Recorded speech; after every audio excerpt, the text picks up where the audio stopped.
Hello नमस्कार दोस्तों, मैं नजरमा आप सभी लोगों का स्टडी 81 पर स्वागत करता हूं। आज हम सीखेंगे जो अभी सीटेट के फॉर्म निकले हैं, तो उसमें का जो एक टॉपिक है पर्यावरण अध्ययन, उसके बारे में हम आज सीखेंगे। पर्यावरण अध्ययन के बारे में हम प्रैक्टिस सेट व्याख्यात्मक सहित आपको कराते हुए चल रहे हैं। जो पिछले वर्ष में सभी राज्य में, जैसे पंजाब हो गया, हरियाणा हो गया, जिस राज्य में ये जो प्राइमरी लेवल के क्वेश्चन पूछे गए थे, उनका हम आप लोगों को प्रैक्टिस सेट करवा रहे हैं। जैसे पहला हमारा क्वेश्चन है, इनमें से कौन सा जैव अपघटक पदार्थ नहीं है। इनमें से कौन सा हमारा जैव घटक पदार्थ नहीं है।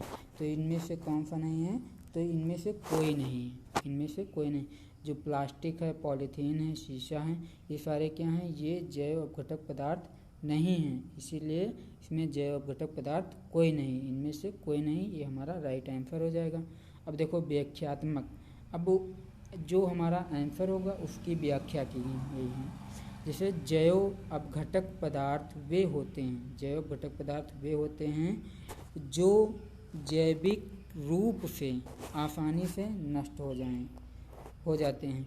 जैव अपघटक पदार्थ वे होते हैं जो जैविक रूप से आसानी से क्या हों, नष्ट हो जाते हों, वो हमारे जैव अपघटक पदार्थ कहलाते हैं। इसमें जैसे दिया गया प्लास्टिक, पॉलीथीन एवं शीशा, ये जैव अपघटक पदार्थ नहीं हैं। क्यों नहीं हैं? क्योंकि ये आसानी से नष्ट नहीं होते हैं। फिर अगला देखो, डचगम राष्ट्रीय उद्यान कहाँ है। डचगम राष्ट्रीय उद्यान कहाँ है, तो ये हमारा कहाँ है, जम्मू कश्मीर में है। डचगम राष्ट्रीय उद्यान कहाँ है, जम्मू कश्मीर में है। फिर देखो, अब इसकी व्याख्या देखो, डचगम राष्ट्रीय उद्यान जम्मू कश्मीर के श्रीनगर ज़िले में है। कहाँ पर है, श्रीनगर ज़िले में स्थित है। इसकी स्थापना 1981 ईस्वी में हुई थी। इसकी स्थापना कब हुई थी, 1981 ईस्वी में हुई थी डचगम राष्ट्रीय उद्यान की। फिर अगला देखो, चिपको आंदोलन के प्रणेता कौन हैं। चिपको आंदोलन के प्रणेता कौन हैं, तो ये हमारे हैं सुंदरलाल बहुगुणा। कौन है, सुंदरलाल बहुगुणा हैं। किस चिपको आंदोलन के प्रणेता सुंदरलाल बहुगुणा हैं।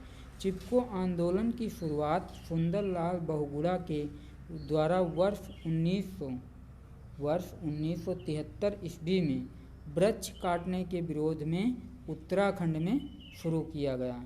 1973 में कहाँ से स्टार्ट हुआ, उत्तराखंड में शुरू किया गया, वो भी किसके लिए, वृक्ष काटने के विरोध में। यह आंदोलन वन संरक्षण के समर्थन के लिए, यह आंदोलन कैसा है, वन संरक्षण के समर्थन के लिए है। फिर अगला देखो, प्रोजेक्ट टाइगर कब लागू हुआ। प्रोजेक्ट टाइगर कब लागू हुआ, तो 1973 से लागू हुआ। क्या, प्रोजेक्ट टाइगर। टाइगर की संख्या को बढ़ाने तथा उन्हें संरक्षित करने के लिए भारत सरकार द्वारा 1 अप्रैल 1973 ईस्वी में प्रोजेक्ट टाइगर की शुरुआत की गई। इस प्रोजेक्ट की शुरुआत Jim Corbett national park Uttarakhand से की गई थी। इस जो प्रोजेक्ट टाइगर है, कहाँ से शुरुआत हुई थी, तो Jim Corbett national park Uttarakhand से इसकी शुरुआत की गई थी। कब से शुरुआत की गई, तो 1 अप्रैल 1973 से। फिर देखो अगला देखो, 5 नंबर, समुद्र का कितना प्रतिशत जल पीने योग्य है। समुद्र का कितना प्रतिशत जल पीने योग्य है, तो 0.65% ये क्या है, जल पीने योग्य है। समुद्र के जल की मात्रा 0.65% जल ही पीने योग्य है, क्योंकि जल की अधिकांश मात्रा समुद्र के क्षारकता के कारण पीने योग्य नहीं है। जल की जो अधिकांश मात्रा है, तो उसमें समुद्र में क्या पाया जाता है, समुद्र के क्षारक पदार्थ पाए जाते हैं, क्षारक अणु पाए जाते हैं, उनके कारण ये क्या है, पीने योग्य नहीं है। फिर अगला देखो, 6 नंबर क्वेश्चन, BOD5 क्या है। BOD5 क्या है, तो ये हमारा देखो क्या है, तो ये हमारा है BOD5, ये biochemical oxygen demand in 5 days. Bio chemical oxygen demand in 5 days. ये है हमारा BOD 5। फिर 7वां क्वेश्चन देखो, BOD 5 biochemical oxygen demand in 5 days एक मापन है। क्या है? एक मापन है जिससे जलवायु में ऑक्सीजन की मात्रा को मापा जाता है। BOD 5 दिन में जैविक ऑक्सीजन के भाग की इकाई है। BOD 5 क्या है? जैविक ऑक्सीजन के भाग की इकाई है। फिर अगला देखो, हरित गृह प्रभाव के द्वारा पृथ्वी पर कौन सा रेडिएशन होता है? हरित गृह प्रभाव के द्वारा पृथ्वी पर कौन सा रेडिएशन होता है? तो ये हमारा होता है इंफ्रारेड रेडिएशन। कौन होता है? Infrared radiation. फिर इसमें देखो, हरित गृह प्रभाव के कारण सूर्य की किरणें वायुमंडलीय परत को पार नहीं कर पाती हैं। जो सूर्य की किरणें हैं वे वायुमंडलीय परत को पार नहीं कर पाते हैं। परिणाम स्वरूप यह किरणें पुनः पृथ्वी पर आ जाती हैं। ये क्या करते हैं? पुनः पृथ्वी पर आ जाती हैं और अवरक्त किरण जैसे व्यवहार करती हैं और इंफ्रारेड किरण रे के जैसे व्यवहार करती हैं तथा इस प्रकार पृथ्वी पर इंफ्रारेड रेडिएशन में वृद्धि होती है। फिर अगला देखो, लंदन धूम्र पाया जाता है। लंदन धूम्र पाया जाता है कब? शीतकाल में। कब पाया जाता है? शीतकाल में सुबह के समय क्या पाया जाता है? लंदन धूम्र पाया जाता है। शीतकालीन मौसम में सुबह कोहरे जैसे दिखने वाला वायु प्रदूषण लंदन धूम्र कहलाता है।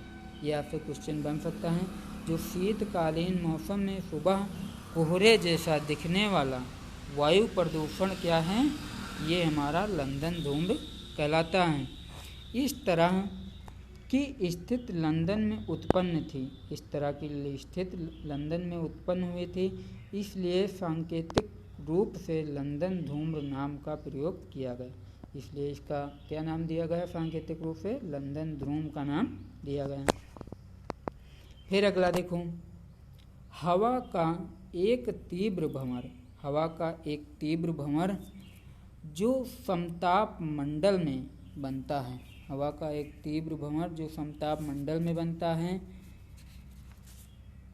और अंटार्कटिका के ऊपर छाया रहता है। और अंटार्कटिका के ऊपर क्या रहता है? छाया रहता है। उसे हम क्या कहा जाता है? उसे क्या कहते हैं? तो उसे हम ध्रुवीय बवंडर कहते हैं। क्या कहते हैं? ध्रुवीय बवंडर कहते हैं। फिर आगे देखो, अब देखो इसकी व्याख्या। क्षोभ मंडल की ऊपरी सीमा, क्षोभ मंडल की ऊपरी सीमा और समताप मंडल की निचली सीमा पर, क्षोभ मंडल की ऊपरी सीमा और समताप मंडल की निचली सीमा पर पश्चिम से पूर्व दिशा में प्रवाहित करने वाली परिध्रुवीय प्रबल पवन धारा को जेट स्ट्रीम कहा जाता है। जो परिध्रुवीय प्रबल पवन धारा है उसे हम क्या कहते हैं? जेट स्ट्रीम कहते हैं। जेट स्ट्रीम कहते हैं। इस पवन धारा का परिसंचरण दोनों गोलार्धों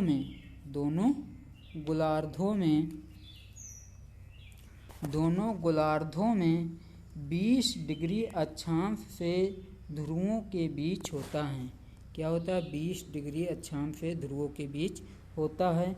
फलस्वरूप समताप मंडल में ताप एवं दाब की विषमता के कारण एक बड़ा बवंडर उठता है। फलस्वरूप समताप मंडल में ताप और दाब की विषमता के कारण क्या उठता है? एक बड़ा बवंडर उठता है। फिर आगे हम देखते हैं 10 नंबर क्वेश्चन।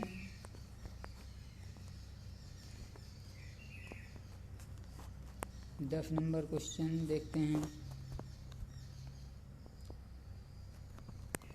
भोपाल गैस त्रासदी निम्न में से किसके कारण हुई थी? भोपाल गैस त्रासदी निम्न में से किसके कारण हुई थी? तो मिथाइल आइसोसाइनेट के कारण हुई थी। भोपाल गैस त्रासदी वर्ष 1984 ईस्वी को घटित हुई।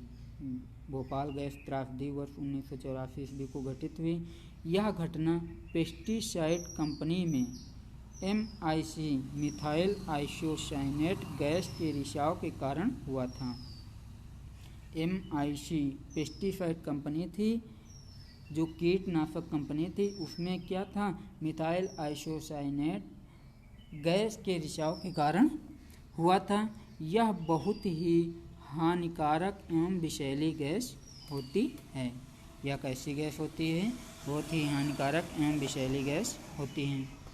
फिर अगला देखो, श्वेत फेफड़ा कैंसर होता है। श्वेत फेफड़ा कैंसर होता है टेक्सटाइल से। किससे? टेक्सटाइल से होता है। अब देखो, टेक्सटाइल कंपनियों में काम करने वाले मजदूरों के फेफड़ों में रुई के छोटे छोटे कण सांस के द्वारा जमा हो जाते हैं। अब टेक्सटाइल कंपनियों में जो काम करने वाले मजदूर हैं, उनके फेफड़ों में क्या होता है? रुई के छोटे छोटे कण सांस के द्वारा जमा हो जाते हैं। इसे ही श्वेत फेफड़ा कैंसर कहते हैं। इसे ही क्या कहते हैं? श्वेत फेफड़ा कैंसर कहते हैं। निम्न में से किस गैस की गहन संलग्नता हीमोग्लोबिन से होती है? किससे होती है? तो CO कार्बन मोनोऑक्साइड से होती है।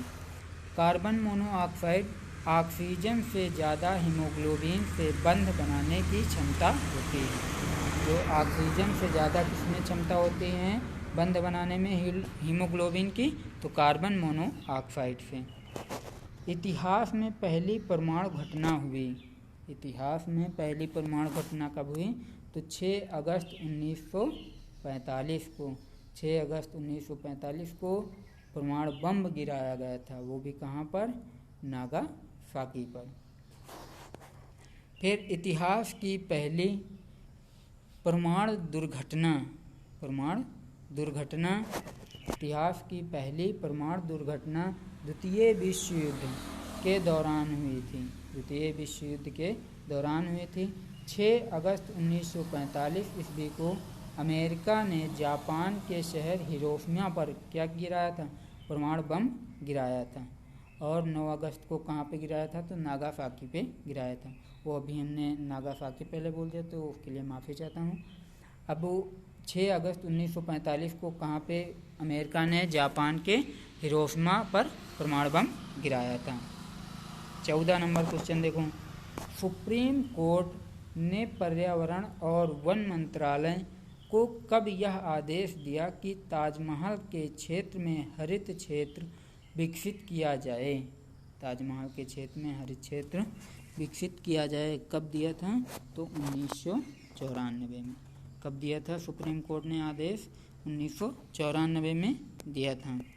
देखो, ताजमहल के आसपास के क्षेत्रों में औद्योगिकीकरण के कारण औद्योगिकी के बढ़ने से वायु प्रदूषण तथा अम्ल वर्षा के परिणाम स्वरूप ताजमहल पर धब्बा पड़ने लगा। क्या पड़ने लगा है? ताजमहल पर धब्बा पड़ने लगा है तथा उनकी दीवारों पर विपरीत प्रभाव पड़ने लगा। उनकी दीवारों पर क्या हो गया? विपरीत प्रभाव पड़ने लगा। इसे देखते हुए वर्ष 1994 ईस्वी में सुप्रीम कोर्ट ने पर्यावरण एवं वन मंत्रालय को ताजमहल के आसपास हरित क्षेत्र विकसित करने का निर्देश दिया है। हरित क्षेत्र विकसित करने का निर्देश दिया है। 15 नंबर देखो, शांत घाटी जिस राष्ट्रीय पार्क का दर्जा प्राप्त है वो स्थित है। शांत घाटी जिस राष्ट्रीय पार्क का दर्जा प्राप्त है वो स्थित है। कहाँ स्थित है? तो केरल में। कहाँ स्थित है? तो केरल में स्थित है। डी नंबर ऑप्शन सही होगा। फिर अब इसकी व्याख्या देखो, शांत घाटी शांत घाटी दक्षिण भारत के केरल राज्य में स्थित है। यह स्थल विविधता का प्रमुख स्थल हॉटस्पॉट है। इसे राष्ट्रीय पार्क का दर्जा दिया गया। किसका दर्जा दिया गया? तो राष्ट्रीय पार्क का दर्जा दिया गया है। फिर कड़कीय प्रदूषण को समाप्त करने के लिए निम्न में से किस युक्ति का प्रयोग किया जाता है? जो कड़कीय प्रदूषण है उसको समाप्त करने के लिए किस युक्ति का प्रयोग किया जाता है? तो उपर्युक्त सभी का प्रयोग किया जाता है। Gravity settling chamber, cyclone collector, fabric filter, इन तीनों चीज़ों का प्रयोग किया जाता है। कड़ीय प्रदूषण समाप्त करने के लिए gravity settling chamber, cyclone collector, fabric filter, scrubber आदि मशीनों का प्रयोग किया जाता है। 17 नंबर, ध्वनि प्रदूषण नियंत्रण एवं रोकथाम नियम 2001 निर्देशित करता है। 2001 में ध्वनि प्रदूषण क्या करता है? एक नियंत्रण एवं रोकथाम नियम के लिए निर्देशित करता है। तो किसे निर्देशित करता है? पटाखों के कारण ध्वनि प्रदूषण और किसी सभा में लाउड स्पीकर के कारण ध्वनि प्रदूषण, लाउड स्पीकर के कारण ध्वनि प्रदूषण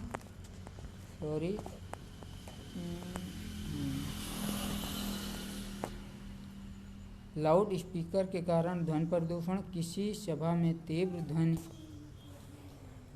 के स्पीकर का प्रयोग, ये दोनों को नियम 2001 के तहत रोकथाम की गई है। फिर अगला देखो, जैसे डिस्क्राइब किया गया है, ध्वनि प्रदूषण नियंत्रण एवं रोकथाम 2001 के तहत तीव्र गति से लाउड स्पीकरों को बजाना तथा जनसभाओं की तीव्र गति से संचालित करने वाले लाउड स्पीकर पर रोक लगा दी गई है। ये नियम 2001 के तहत। फिर अगला है, पौधे एवं जंतु की संकटग्रस्त प्रजातियों को प्रदर्शित करने के लिए IUCN ने निम्न पुस्तक तैयार की है। कौन सी पुस्तक तैयार की है? तो रेड डाटा बुक। कौन सी? रेड डाटा बुक तैयार की है। पौधों और जंतुओं की संकटग्रस्त प्रजातियों को प्रदर्शित करने के लिए IUCN ने international union for conservation of nature ने रेड डाटा बुक का प्रकाशन करता है। रेड डाटा बुक 1964 में प्रारंभ किया गया था। कब प्रारंभ किया गया था? 1964 में। फिर बिश्नोई संप्रदाय स्थापित किया गया था। बिश्नोई संप्रदाय किसके द्वारा स्थापित किया गया था? तो गुरु जम्बेश्वर के द्वारा बिश्नोई संप्रदाय स्थापित किया गया था। बिश्नोई संप्रदाय की स्थापना गुरु जम्भो जी द्वारा 15वीं शताब्दी में राजस्थान में की गई थी। निम्न में से किस गैस के कारण पत्तियों का सिकुड़ना, पत्तियों का गिरना तथा आकार में छोटे होना पौधों में पाया जाता है? किसके कारण? तो कार्बन मोनोऑक्साइड के कारण। कार्बन मोनोऑक्साइड के कारण ये सारी चीज़ें पाई जाती हैं। पत्तियों का सिकुड़ना, पत्तियों का गिरना, आकार में छोटे होना। फिर अगला देखो, फिर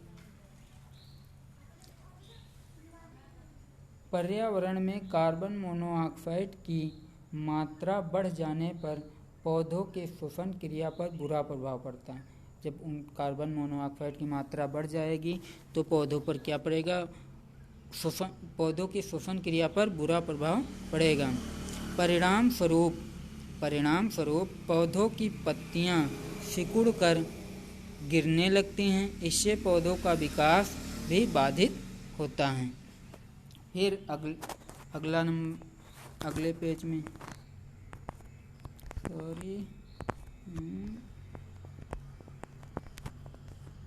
21 नंबर सवाल देखो, पानी में पाए जाने वाले रेडियो सक्रिय पदार्थ का अंश कारण बनता है। जो पानी में पाए जाने वाले रेडियो सक्रिय पदार्थ हैं उस अंश का कारण क्या बनता है? तो हमारा कारण बनता उपर्युक्त सभी। कैंसर भी बनता है, कैंसर बनता, आँख में पानी गिरना, DNA विखंडन, ये सारी क्रियाएं बनती हैं। रेडियो सक्रिय युक्त जल के पीने से मानव शरीर कई प्रकार के रोगों से संक्रमित होता है तथा कई प्रकार के रोगों से ग्रस्त होता है, जैसे कैंसर, आँखों में पानी गिरना, ब्रेन ट्यूमर, आनुवंशिक लक्षणों में परिवर्तन आदि ये सारे रोग उत्पन्न होते हैं। फिर अगला देखो, भारत में कितने प्रतिशत भूमि पर वन है? भारत में कितने प्रतिशत पर भूमि पर वन है? तो हमारा है 19.47% पर वन है। अब वन रिपोर्ट 2007 के अनुसार, क्योंकि ये 2011 का पेपर है, तो 2007 के अनुसार भारत में वन क्षेत्र 19.47% है। वन रिपोर्ट 2017 के अनुसार भारत में वन क्षेत्र 24% हो गया 2017 के अनुसार। फिर अगला देखो, ग्रीन हाउस प्रभाव सर्वप्रथम पहचाना गया था। ग्रीन हाउस प्रभाव सर्वप्रथम पहचाना गया था तो जीन बैप्टिस्टे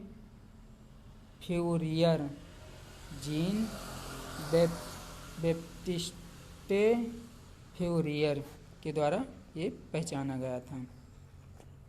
इसमें ग्रीन हाउस गैस का प्रभाव सर्वप्रथम जीन बैप्टिस्टे फ्यूरियर द्वारा पहचाना गया। वर्तमान में इन गैसों की श्रेणी में CO2, NO2, carbon dioxide, nitrous oxide, methane, CFC, chlorofluorocarbon gas आती हैं।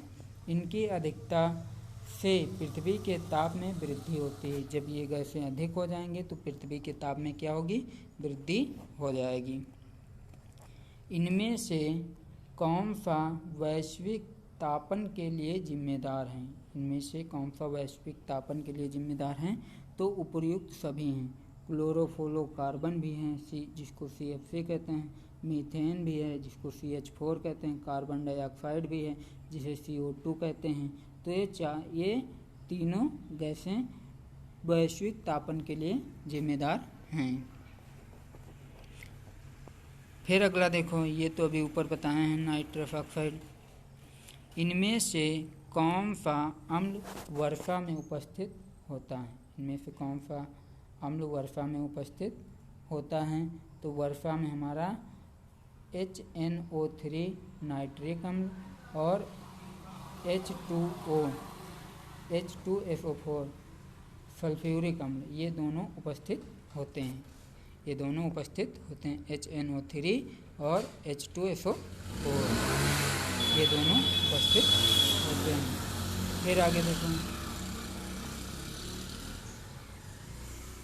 जैसे दिया गया है सल्फर डाइऑक्साइड SO2 की अधिकता के कारण कभी कभी वर्षा जल के साथ सल्फर द्वारा क्रिया कर लेने के पश्चात H2SO4 सल्फ्यूरिक अम्ल का निर्माण हो जाता है, जिससे जल में अम्लीयता आ जाती है। इससे ही अम्ल वर्षा कहते हैं। अम्ल वर्षा कहते हैं। इसमें H2SO4 तथा HNO3 अम्ल भी शामिल होते हैं, नाइट्रिक अम्ल जिसको कहते हैं। इसमें 2 लिखा है, 2 नहीं होगा, यहाँ पे H2SO4 होगा, यहाँ पे HNO3 होगा। फिर अगला देखो 26 नंबर, निम्न में से किस स्तर से नीचे जाने पर ओजोन परत में छिद्र की संज्ञा दी जाती है? किस स्तर पर? तो 200 डाल्टन यूनिट, DU का मतलब डाल्टन यूनिट। फिर आगे देखो, ओजोन की सांद्रता मापने की सांद्रता 200 डाप्सन यूनिट से कम हो जाती है तो इसे ओजोन छिद्र की संज्ञा दी जाती है।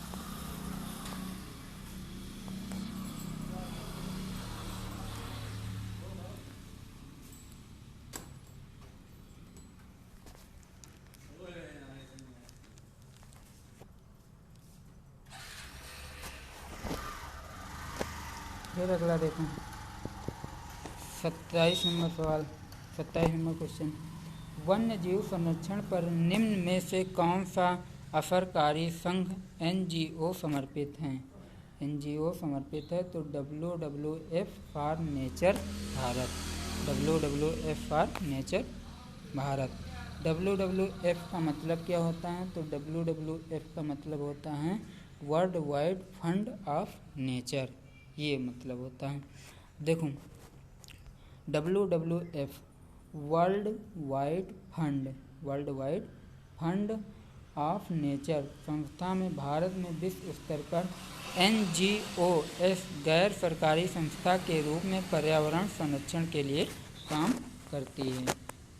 गैर सरकारी संस्था है, उसके रूप में ये पर्यावरण संरक्षण के लिए काम करती है। फिर 28 नंबर क्वेश्चन देखो,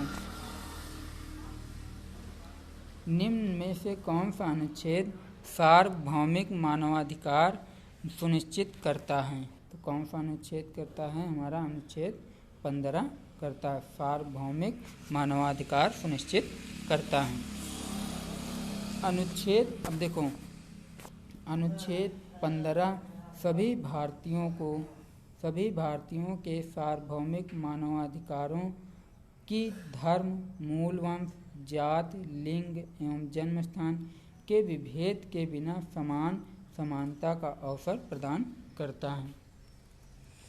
10% नियम दिया गया, 10% नियम किसके द्वारा दिया गया था?